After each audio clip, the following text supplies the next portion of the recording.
Hello and welcome back to the Classic Chloe Show, where we talk about music and its effects on every aspect of our daily lives. I'm your host, Chloe Castillo, and I have another fantastic guest for you today, musician Gene Owens, also known as Faithless Town. Gene, welcome to the show. Great to have you on here. It's great to be back on. Thanks for having me, Chloe. Of course. I was telling Gene before we got on here, when I had a different show, it was just basically me recording out of my living room. I said, Gene, would you come on talk about music? And he did, and we had a great discussion. And so, my first time actually seeing Gene since then. So, it's fantastic to have you on here. And let's just dive right into what you've been doing with music lately. I mean, I just want to hear all about the latest music you have and just tell my audience all about it. Absolutely. Well, this past year I moved to Nashville. I was in Georgia for a while and I made the move almost a year ago exactly to Nashville. So I've got a whole new lineup of my band Faithless Town here. We've been playing around. One of our first performances was this awesome 3-day festival called the Third Eye Carnival that my friend Steve puts on. And it had acts like it was 3 days of comedy, podcasts, and music. And we were the headlining music act for that. Sam Tripoli was the headlining comedy act. And I just released a new song called Little One that I wrote for my newborn son. My wife and I just welcomed a baby boy into the world in September, and I was inspired to write this song for him. It's called Little One, and I recorded it with Greg Camp, formerly of Smash Mouth and now of the super group punk rock band The Defiant, probably the only last standing actual punk band. And Greg was awesome enough to produce and record and mix the song, and it came out a couple weeks ago. So I'm very excited about that. Amazing. That's incredible. I think music like that, is so important to our society when you have music that actually shows just everyday life that has the kind of values that we want to see in our world, valuing life, you've welcomed a beautiful baby into the world, and that's just something to be celebrated. And I think there's not a lot of that anymore, especially in the mainstream. People are, it's just all about, sex, money, drugs, whatever. And we always just kind of revert back to sex sells and money sells and whatever. But it's I think there's something to be said about actually keeping those values alive, the ones that matter, like valuing life and lifting it up in our society is something really beautiful and something worth celebrating. So I am just, it's so cool finding musicians like yourself who actually still stick to those kind of values. So you mentioned punk musicians, and so I kind of want to like veer off. I wasn't planning on this. Let's talk about this for a second. What are your thoughts on Green Day? I know they just played at the Super Bowl, overall thoughts on them as a punk, ish band. Are they still punks? Are they a part of the machine? What do you think? Yeah, you're definitely not punk when you require people to show proof of vaccination to go to your show. So that's like, just so everybody knows, like the punk, the rules. If there's any rule to it, if you demand to see people's papers to attend your concert, and all their medical records, that's very anti-punk. So I will say that Green Day lost their punk card, whatever remnants they had of it left during the scamdemic years, because that was something they were very vocal about. They would only play to vaccinated only audiences. So, in my opinion, Green Day as musicians, I think they have some catchy songs. When Dookie came out in the 90s, and I'm a child of the 90s, that was the music I grew up with. I really like that album. To be honest, like some of the first songs I ever learned on guitar were Green Day songs, because it's very simple stuff. It's easy for beginners to pick up. It's 3 or 4 bar chords. But I think they had a good understanding of song structure and melody. So as musicians and songwriters, I think they're all right. But now they've just leaned so far into this to the leftist position of anti-Trump, you know, in my opinion, what's going on, you've touched on it a little bit, just about traditional values, Western values being represented in music and culture. And we're not seeing that anymore. If we see it, it's very rare. And I think what we're in is we are in the throes of a demoralization campaign. And I think Green Day is just another kind of useful idiot being used to that end. That's all we see. All of our traditional Western values being attacked in the mainstream media, in academia, in music, in television, film, And whether they realize it or not, I think they're being pawns, being used as pawns in that agenda. Ah, absolutely. You know, I think that's refreshing to hear you say, the demoralization campaign is definitely a very real thing. If you read anything about, you know, the history of Marxism, and communism, it's very apparent that's exactly what's going on today in today's, you know, mainstream entertainment world and beyond entertainment. But that's one thing that conservatives kind of, you know, don't talk about. And so what are your thoughts as far as that whole, you know, topic goes? That's we can go down that rabbit trail for a long time. So what do you think about the push of Marxist ideology, and if you will, you know, it's a part of the whole demoralizing our nation through things like, you know, over sexualization at a very young age of people who just think, you know, oh, it's just, you know, you see people like Sabrina Carpenter, Olivia Rodrigo, who has a huge audience of kids. And I mean, she came, I think, from the Disney Channel, and then now she's out there talking about hooking up with all these guys, and it's just normal. And we're told, if you don't like that, you think it's weird, then you're just kind of like an odd one out. You're just, you know, you're prude. And it's like, well, it's not a matter of being prude. It's a matter of this is actually actively pushing and forwarding successfully an agenda that's extremely destructive to our nation. And so, what do you think about that? Yeah, I mean, I really do think I was posting this on my X account yesterday. Is most people, for us to realize what the problem is and to be able to organize a strong resistance to it, we have to all agree on what's going on. And what it is a demoralization campaign similar to the ones that were used by the Bolsheviks in their revolution against the Tsar in Russia, and also similar to what Mao's cultural revolution did, where they attacked the four olds, right? The old customs, the old ways, the old traditions. And that's what's going on now. It's like just simple things like a man and woman being married, uh, just acknowledging the differences between biological sexes, the not sexualizing our children, the most basic things to protect the most vulnerable in our society are being inverted. And it is just a tactic. Non-Marxist regimes have used it too. I wouldn't be surprised if our own CIA has used it to disrupt, you know, other countries and their governments overseas. But yeah, it breaks down into five components. It's one, erode any sense of shared truth within our society. It's attack the legitimacy of all our institutions. It's eliminating any moral absolutes. So that's this whole moral relativism where it's my truth, your truth. Like you can't understand my truth if you're a privileged white man, or this is my truth as a young black woman, or as a trans whatever. That it eliminates any sense of objective reality, objective truth, and it brings it down to somebody's subjective perspective. And then the fragmenting of society is the next step, where they divide society by race, class, sex, and create these hostile groups that we're all fighting amongst ourselves. If you go on any internet platform right now, any social media platform, that's all you'll see is just people fighting, families fighting, neighbors about this, the halftime show, who you pick any topic. It's just constant polarization. And then, like you were talking about, like all just these kind of degenerate things and the sexualization of everything. It's also inverting all of our social norms. You can't watch anything that doesn't become kind of weird and perverse. I love Stranger Things for however many years that was on. It was like a 9-year run, but I think there was like 5 seasons. And in the last season, they literally have to make a giant story arc about one of the young kids being homosexual, and that's how he accesses his powers. He can only be a telekinetic superhero if he embraces his homosexuality. And this is a show that's been marketed to children with cross promotions with Kellogg's cornflakes and Baskin and Robbins ice cream. I mean, and then inverting of social norms, like the woman of the year goes to Dylan Mulvaney.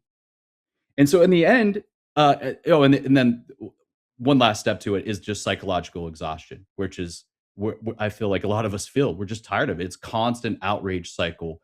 It's for the left, it's George Floyd to Palestine to Renee Good to Alex Preddy. It's constantly keeping him in this constant state of outrage.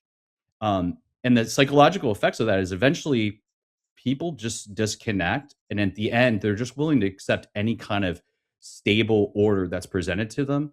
And I think that order that's being presented is going to be some very uh, dystopian authoritarian order. So you mentioned a minute ago, this caught my attention. All of that is extremely true, but you mentioned a minute ago, um, something I haven't really heard a lot of people bring up, and something that I've noticed all the time, and it drives me crazy that no one talks about it, is we're told a lot, and when I say told, I mean mostly I've heard it a lot from the right. Of course, I'm sure the left would argue this as well, but the right seems to try to find comfort in the mainstream musicians of today, the ones that are pushing these agendas, especially the over sexualization, the Sabrina Carpenters, of the world, the Tate McRae's. We're told, well, that's not for kids, that's for adults, and so who are you to say that that can't be a thing? We're in America, we're free. If adults want to indulge in that, they are more than welcome to. So what's your problem? And something I've seen is, like you just mentioned, the cross marketing. That is a very real thing. And if this is not supposed to be for kids, why is it that we're constantly seeing these quote unquote adult figures that are supposedly, extremely adult figures always in kids' arenas? Like, for example, the VMAs, I think it was last year, maybe I think it was last year. The VMAs, the Video Music Awards, which if you've watched any music video recently, those are the most perverse things you'll ever see. Um, that was actually aired on Nickelodeon. So Sabrina Carpenter and her songs that are all about, I mean, every single one is about sex, and a lot of them are very perverted, not just, in a normal way, but very perverted. Um, that's on the VMAs. That's a kid's, Nickelodeon is for kids, and that's where it's being aired. Again, Tate McRae, remember I was at the grocery store during, like back to school season the other day, not the other day, but whenever that was. I'm losing track of time here. Last year, and Tate McRae's all over like the kids' supplies. Picture Tate McRae, get your crayons. And it's like, why is it that these figures who we're told are just not for kids, how do they keep seeping into kids' places? And so to me, that's a very it's worth discussing why it is that we keep turning a blind eye to this agenda being pushed on the kids, no matter how many times the artist or whoever else says, well, we're not really for kids. Look at Chapel Roan, for example. She pushes a extremely perverted transgender ideology. Her song Pink Pony Club, everyone's in love with it, and it's literally about, from her, out of her mouth, not mine, saying that this is what she believes the Holy Spirit should feel like, is like a gay bar in San Francisco. A gay drag bar is that's what inspired her to write Pink Pony Club, and that is what she believes the Holy Spirit should feel like. So you see this, you see how she dresses, you see the kind of perverse things that she amplifies through her music. And then you see little kids on TikTok dancing. They have their Chapel Rowan dolls. They're singing, Hot to Go. And their parents are like, oh, how cute. My 2-year-old loves Chapel Rowan. And it's like, I'm sorry, this is very, very concerning. So you are a father. You see this world that is extremely perverted and upside down. I'm sure you want your child as far away from it as you could possibly imagine. So when it comes to music, what would you tell the conservative right about the importance of actually preserving innocence, and I guess the role music plays in all this? Yeah, I think music plays a giant role in our culture, and I think it is far more influential than people give it credit for, especially people in the conservative side of things or on the right. What I would like to see people in the conservative movement do is uh, invest in artists, invest in people that are exemplifying the values that you want to see maintained and restored in our country. And I don't see that happening. There are big conservative media groups, and to my knowledge, they're not putting money behind recording artists. I don't think the Daily Wire has a division where they're signing people to a record deal and giving them money to make albums and PR to promote them.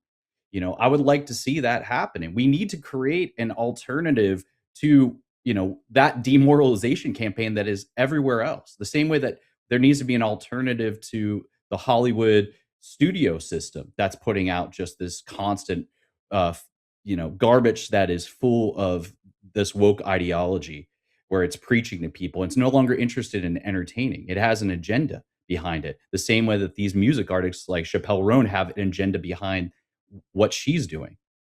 And in reality, she probably haven't done a deep dive on her, but she probably has like 3 or 4 other people behind the scenes writing for her. I know that's definitely the case with Sabrina Carpenter. Sabrina Carpenter, I'm sure, is very little input into the actual songs that she's writing.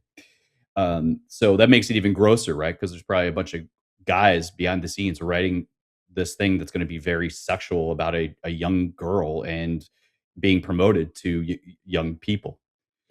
So yeah, that's my answer. Is start conservatives need to just stop podcasting. I love what you're doing. It needs to be kept. You need to keep doing it, but it's not just about like Joe Rogan or Ben Shapiro and Matt Walsh being, doing a show every day and talking about these subjects. We need to be investing in the arts, and I just don't see that happening. And if you're not part of this agenda and you're not on board with it, you either get ostracized or you get ignored. And so I mean, artists like myself, people like Five Times August, people like my friends Winsome Kind up in Canada that are making just did a whole album for children, and it's all about love and strong family values. Artists like that need to be supported, and right now we're only supported by our fans and our followers. There's no big machine like the modern left has behind it pumping them out to everything, whether it's the Super Bowl halftime show or partnerships with Coke and Pepsi or whatever.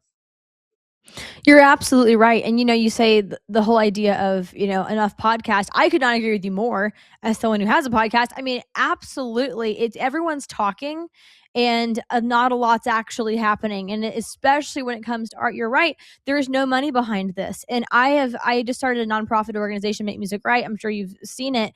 And our mission is to foster a music culture in America that actually enriches and strengthens our society. So with that said, it's raising awareness and saying, hey, you guys, hey, conservatives mainly, we have to actually create something long term here. And I'll tell you, it's not an easy sell to conservatives. They are not used to this. They're not used to hearing about the arts. They don't really want to hear about the arts unless it pertains to something in particular, the latest headline, like the Super Bowl or something like that. If it's just long term strategy, it goes right over their head. So I want to get your thoughts on this before we go to an ad break real quickly here. So what do you think? I mean, I've seen most definitely this I guess conservative standpoint of only reacting. We're very reactionary. We're always on defense. We're never on the offense, or very rarely on offense at least. And we don't really create to create. We create to push back. And I know your music has done that a little bit, and I applaud that. And I think there's a time and a place for that. But overall, you also create music that's just beautiful music and good music and music about life, like, about your newborn baby. And there's not support behind that. And like you just said, I mean, support comes from your supporters, not from a machine. And as nice as that might sound, that you're not, machine fed, if you will, it's kind of necessary in today's day and age to actually sustain this long term. So, what do you think about conservatives building a long term strategy? You already kind of touched on this, but just a couple more thoughts before we break to an ad here. I think conservatives need to build a massive machine. What do you think? Absolutely, there needs to be an alternative to the mainstream music industry because they are not going to abandon all these degenerate things that are aimed at undermining and weakening Western civilization. It's happening across every Western society on the planet right now. They're not going to stop. So the Chappelle Roans are going to keep pumping out. The Sabrina Carpenters are going to keep pumping out. The Little Nas X fornicating with Satan is going to keep coming out. The Childish Gambinos mowing down a church choir with a machine gun. All of that imagery that we've seen come out of the mainstream music apparatus and industry, they're just going to keep doubling down, and they don't care. So honestly, they don't care what consumers want, because I really feel like at this point it's more about the message and about the agenda than the public. They don't care if people buy it. They'll make sure you buy it, or they'll game the numbers so it looks like it's the number one song on Spotify. And I think there's also things like ESG, which is a whole nother rabbit hole, but there is proof, there's a lot of evidence that there's ESG investing kind of coercing, labels and studios and media outlets to push a certain agenda, or they won't get massive funding that probably what the consumers can offer just is pale in comparison to that amount of money. So yeah, I just think we have to create an alternative to the mainstream media industry and something that exemplifies the values we want to see in our country and our society. Absolutely. Let's do a quick ad break. We'll be back with more from Gene in just a second. What do a neurosurgeon, a country artist, and a television and radio host have in common? They all saw the writing on the wall. Big banks sharing your financial information with big government. Join them as owners in Old Glory Bank, the pro-America online bank that protects your privacy, security, and liberty. Invest today at own.oldglorybank.com. All right, Gene, welcome back to the show. Thank you so much for being on here today. So, before we wrap up, I want to show a couple things that you sent me as you were getting your music out there as an independent artist who does not have said machine behind you.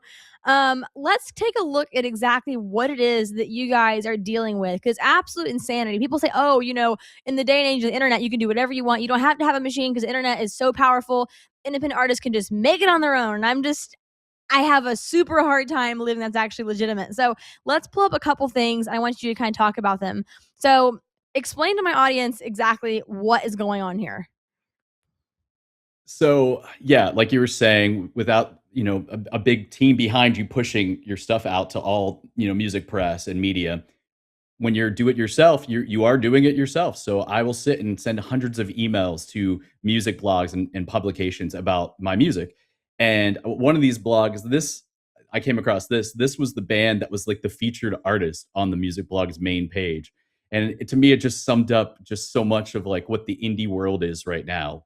If you send a song saying, "Hey, I wrote this about my newborn son that my wife and I just welcomed into the world, and we're worried about what kind of world we're giving him," they could care less. But if you're like, "Hey, we're a all trans band that plays blues rock," they're on board. Oh my God. And then this one wants to know if you're a fascist. Gene, are you a fascist? No, I'm not a fascist, but I realized that the communists just call everyone a fascist that's not a communist. But yeah, so that was actually like the captcha that after you put all the stuff, the submission notes in to submit your music, then you have to like click one of those options before you can submit your music to the blog. Oh my God. So I have no words. It's ridiculous. It's absolute insanity we're living in. And I think that these are the kind of little, sideline things that no one actually sees. Conservatives don't know this is really going on. They're not aware, and they're worried about, the latest, F you to whatever big artist did something ridiculous. They want their alternative to top the charts, and that's great. But people who are actually creating, again, long term good music about just beauty and life, y'all are up against this, and it's absolutely ridiculous. I mean, it's comical, but only to a point. When it becomes just like we're laughing and then not doing anything, we have a problem. So I think that, I mean, it's so absolutely insane. You want to submit a song about, your newborn child. I don't see how that's fascist. Maybe it's threatening them because it's too beautiful. I'm not sure. But then you have someone coming in here with an agenda push that is closer to fascism, and I'm sure they have no problem clicking the no button, even though they actually probably should be clicking yes. And it's insanity. So, Gene, can you just tell my audience a little bit about, it's Valentine's Day is coming up really soon. So tell them about your song. I just want to get it out there because it's a great song. I believe it's called Bride. You wrote to your wife, I think last year, or no, not last year. When was that? I'm sorry. It was a couple years ago. It came out in Okay. 2023. But yeah, I know time has Okay. been crazy and perception of time for all of us over the last few years. But yeah, so I wrote this song "Bride" for my wife as actually while we were still just dating. I was getting ready to propose, and I wrote this song about basically asking her to be my wife. And I envisioned it as a duet, but my wife, is self-admittingly not a singer. Like she sings in the car sometimes or the shower, but she didn't feel comfortable enough singing the female part that I had written for it. So my friend from the Canadian folk duo Winsome Kind, Leora Joy Perry, she's one half of that duo with her husband Scott. I reached out to them and she was kind enough to lend her voice to the track, and it came out great. It's become a staple of our live show. So like I have a female vocalist that sings with me, Raya down here, who's awesome, and she sings that part when we play it live, and it's just always like a crowd pleaser. It's just a very wholesome, positive song, and you can stream it everywhere. It's and watch the video on YouTube or Rumble. Amazing. I love it. Gene, thank you so much for coming on. Tell my audience where they can find you. And if you have any shows coming up or any new music, let them know, please. Yeah, absolutely. Well, I would encourage everyone to please follow us on all the socials. We're at Faithless Town, Instagram, Twitter, YouTube, all those things, Facebook. And we have a new song called Little One that I wrote for my son, produced by Greg Camp of Smash Mouth and The Defiant. You can stream that everywhere. If you want to support what I do, you can go to faithlesstown.com. You can send us an artist donation through Give Send Go, or you can buy our music directly there. So all the money comes right back to my pocket, and it helps me to continue what I'm doing. I'm doing a songwriter round, I think at the Greenlight Bar on the 26th here in Nashville. So you can come see me there. And then I believe we're going to be playing John Bon Jovi's in April, which is on Broadway in Nashville. We will not be playing Living on a Prayer. I'm going to leave that to the professionals. Bon Jovi can't even sing that song anymore. So, but yeah, thank you so much for having me, Chloe. It's always a pleasure. I really enjoy our conversations. Thank you so much, Gene. Will you guys go follow Gene? Go check out his music. Go support however you can. These artists need it. They're creating beautiful things to put out into this world. So go support however you can. Gene, thank you so much. Thank you. All right. Thank you for watching this podcast. Please go to the Classically Chloe Show on Rumble, YouTube, and Spotify to subscribe. And also follow me at Classically Chloe on all socials and Make Music Right on social media as well. Go to makemusicright.com to sign our petition calling for a resurgence of traditional American values in music culture today. Make your voice heard. I will see you next week. God bless.